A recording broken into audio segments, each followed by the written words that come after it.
क्या एक मसीही विश्वासी होली का त्योहार मना सकता है या नहीं? यह सवाल अक्सर मुझसे कई मसीही भाई बहन पूछते हैं कि क्या हम प्रभु यीशु मसीह में विश्वास करने के बाद भी होली या अन्य त्योहार मना सकते हैं? क्या यह हमारे विश्वास के अनुरूप है? आज के इस वीडियो में मैं आपको बाइबल के आधार पर 3 मुख्य कारण बताऊंगा जिनकी वजह से एक मसीही विश्वासी को होली का त्योहार नहीं मनाना चाहिए। मैं प्रार्थना करता हूं कि इस वीडियो के माध्यम से परमेश्वर हम सभी को समझने और सही निर्णय लेने की बुद्धि दे। मेरे मसीही भाइयों और बहनों, पहला कारण है मूर्ति पूजा और धार्मिक मान्यताएं। होली का त्योहार हिंदू धर्म की मान्यताओं और कथाओं से जुड़ा हुआ है। इसका मूल संबंध प्रहलाद और होलिका की कहानी से है, जिसमें होलिका को एक देवी के रूप में देखा जाता है। बाइबल स्पष्ट रूप से हमें मूर्ति पूजा और अन्य धार्मिक परंपराओं में शामिल होने से मना करती है।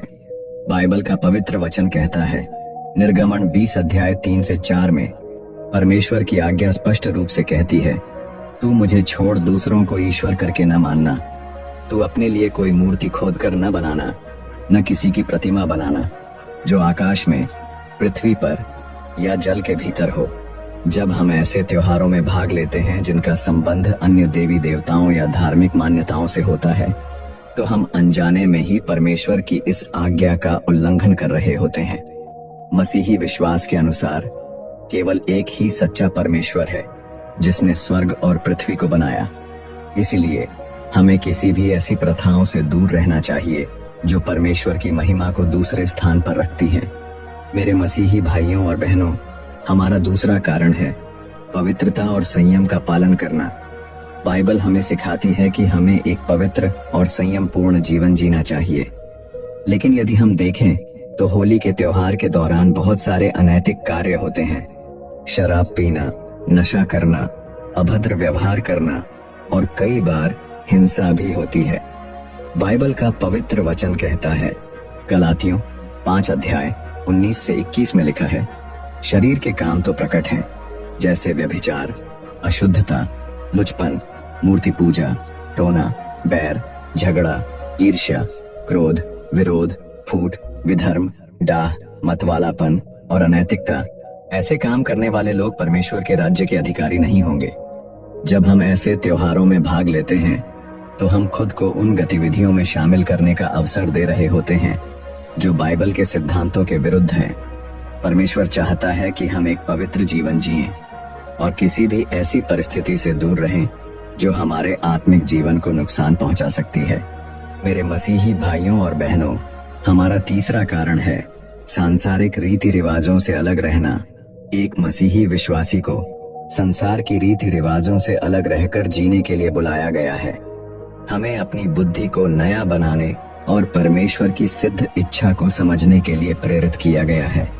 बाइबल का पवित्र वचन कहता है, रोमियो 12 और 2 में, इस संसार के सदृश न बनो, परंतु अपनी बुद्धि के नए हो जाने से रूपांतरित होते जाओ, जिससे तुम परमेश्वर की भली, भावती और सिद्ध इच्छा को अनुभव से मालूम करते रहो।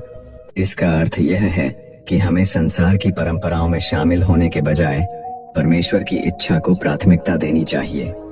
होली मुख्य रूप से एक सांस्कृतिक और धार्मिक त्योहार है जिसमें कई ऐसी प्रथाएं हैं जो मसीही विश्वास के अनुरूप नहीं हैं।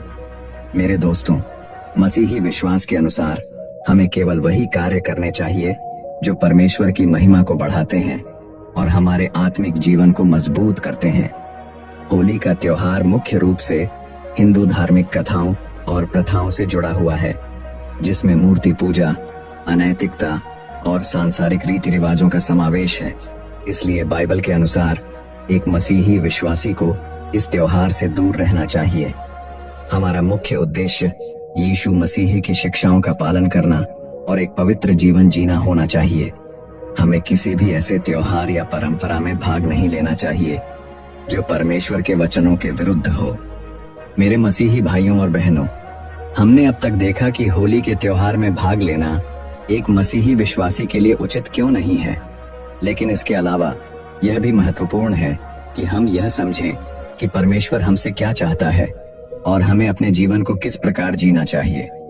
जब हम मसीह में नया जन्म लेते हैं तो हम पुराने सांसारिक जीवन को त्याग देते हैं और एक नया जीवन शुरू करते हैं जो पवित्रता, भक्ति और प्रेम से भरा होता है। बाइबल का पवित्र वचन कहता है 2 कुरिन्थियों 6 अध्याय 17 और 18 में, इस कारण प्रभु कहता है, उनमें से निकल आओ और अलग हो जाओ और अशुद्ध वस्तु को मत छुओ, तब मैं तुम्हें ग्रहण करूंगा और मैं तुम्हारा पिता ठहरूंगा और तुम मेरे बेटे बेटियां ठहरोगे। यह सर्वशक्तिमान प्रभु की वाणी है। इस वचन के अनुसार हमें उन सभी सांसारिक रीति रिवाजों और परंपराओं से खुद को अलग रखना चाहिए जो हमें परमेश्वर से दूर ले जाती हैं। हमारा लक्ष्य होना चाहिए कि हम परमेश्वर के और अधिक निकट जाएं और उसकी इच्छा के अनुसार जीवन बिताएं। बहुत से लोग यह सोच सकते हैं कि त्योहार मनाने से हमें खुशी मिलती है, लेकिन बाइबल हमें सिखाती है कि सच्ची खुशी केवल प्रभु में होती है, न कि किसी सांसारिक रीति रिवाज में। आगे बाइबल का वचन कहता है, भजन संहिता 16 और 11 में, तू मुझे जीवन का मार्ग दिखाएगा, तेरे निकट आनंद की भरपूरी है, तेरे दाहिने हाथ में सुख सर्वदा बना रहता है। ये वचन हमें बताता है कि जब हम परमेश्वर के निकट होते हैं तो हमें आनंद, शांति और सच्चा सुख प्राप्त होता है। त्योहारों में खुशी अस्थायी होती है, लेकिन प्रभु में जो आनंद है वह हमेशा बना रहता है। एक मसीही विश्वासी को अपने जीवन से परमेश्वर की महिमा को प्रतिबिंबित करना चाहिए। हमें इस संसार में यीशु मसीह का प्रकाश बनकर रहना है, न कि संसार के अंधकार का हिस्सा बनना है। मत्ती वचन 5 और 16 में प्रभु यीशु कहते हैं, वैसे ही तुम्हारा उजियाला मनुष्यों के सामने चमके कि वे तुम्हारे भले कामों को देखकर तुम्हारे स्वर्गीय पिता की महिमा करें। जब हम सांसारिक त्योहारों से अलग रहते हैं और परमेश्वर की शिक्षाओं का पालन करते हैं तो हम एक सच्चे मसीही गवाह बनते हैं। लोग हमारे जीवन को देखकर यह समझ सकते हैं कि हम दुनिया के रीति रिवाजों को नहीं बल्कि परमेश्वर की सच्चाई को प्राथमिकता देते हैं। हमारी आत्मिक यात्रा में हमें हमेशा पवित्र आत्मा का नेतृत्व स्वीकार करना चाहिए। पवित्र आत्मा हमें संसार से अलग रहने और परमेश्वर की आज्ञाओं के अनुसार जीने की सामर्थ्य देता है। परमेश्वर का वचन कहता है गलातियों 5 और 16 में, मैं कहता हूँ आत्मा के अनुसार चलो तो तुम शरीर की अभिलाषाओं को पूरी न करोगे। जब हम आत्मा के अनुसार चलते हैं तो हम उन चीजों से बचते हैं जो हमें परमेश्वर से दूर करती हैं। हमें सांसारिक त्योहारों, परंपराओं और रीति रिवाजों से बचना चाहिए और अपने जीवन को परमेश्वर की महिमा के लिए समर्पित करना चाहिए। अब जब हम समझ गए हैं कि होली जैसे त्योहारों में भाग लेना मसीही विश्वास के अनुसार उचित नहीं है, तो सवाल यह उठता है कि हमें करना क्या चाहिए। यदि हमें किसी बात को लेकर संदेह हो तो हमें सीधे परमेश्वर से प्रार्थना करनी चाहिए। बाइबल कहती है कि जब हम प्रार्थना में परमेश्वर के पास जाते हैं तो वह हमें बुद्धि और समझ प्रदान करता है।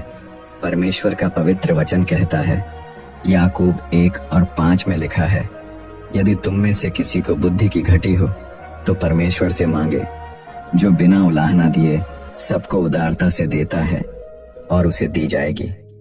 बाइबल ही हमारा सच्चा मार्गदर्शक है।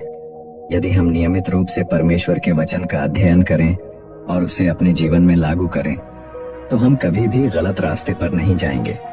भजन संहिता 119 और 105 कहता है, तेरा वचन मेरे पांव के लिए दीपक और मेरे मार्ग के लिए उजियाला है। परमेश्वर चाहता है कि हम उसकी सच्चाई को दूसरों तक पहुंचाएं। यदि हमारे मसीही भाई बहन होली या अन्य सांसारिक त्योहारों में भाग ले रहे हैं तो हमारा कर्तव्य है कि हम उन्हें प्रेम पूर्वक परमेश्वर के वचन के अनुसार मार्गदर्शन दें।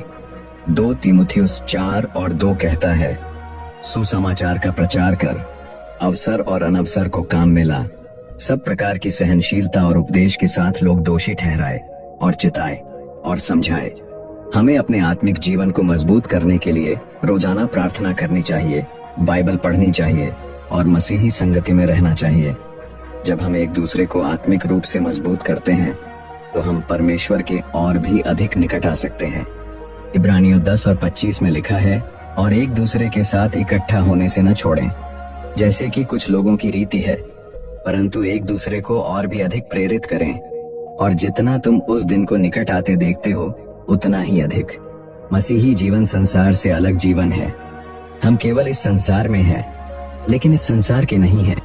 हमें वह सब कुछ करना चाहिए जो परमेश्वर की इच्छा के अनुसार हो, और हमें उन सभी चीजों से दूर रहना चाहिए जो हमें उससे दूर कर सकती हैं। होली जैसे त्योहारों में भाग लेना न केवल मूर्ति पूजा से जुड़ा हुआ है, बल्कि यह नैतिकता, पवित्रता और संयम के विरुद्ध भी जाता है। बाइबल हमें सिखाती है कि हमें संसार की रीति रिवाजों से अलग रहना चाहिए और अपने जीवन को पूरी तरह से प्रभु यीशु मसीह को समर्पित करना चाहिए। मैं प्रार्थना करता हूँ कि यह संदेश आपके जीवन में आशीष और मार्गदर्शन लाए। यदि आपको यह सच्चाई समझ में आई है, तो इसे अपने अन्य मसीही भाई बहनों के साथ साझा करें, ताकि वे भी परमेश्वर के वचन को समझ सकें और उसके अनुसार जीवन जी सकें। परमेश्वर आपको आशीष दे। यीशु मसीह के नाम में, आमीन।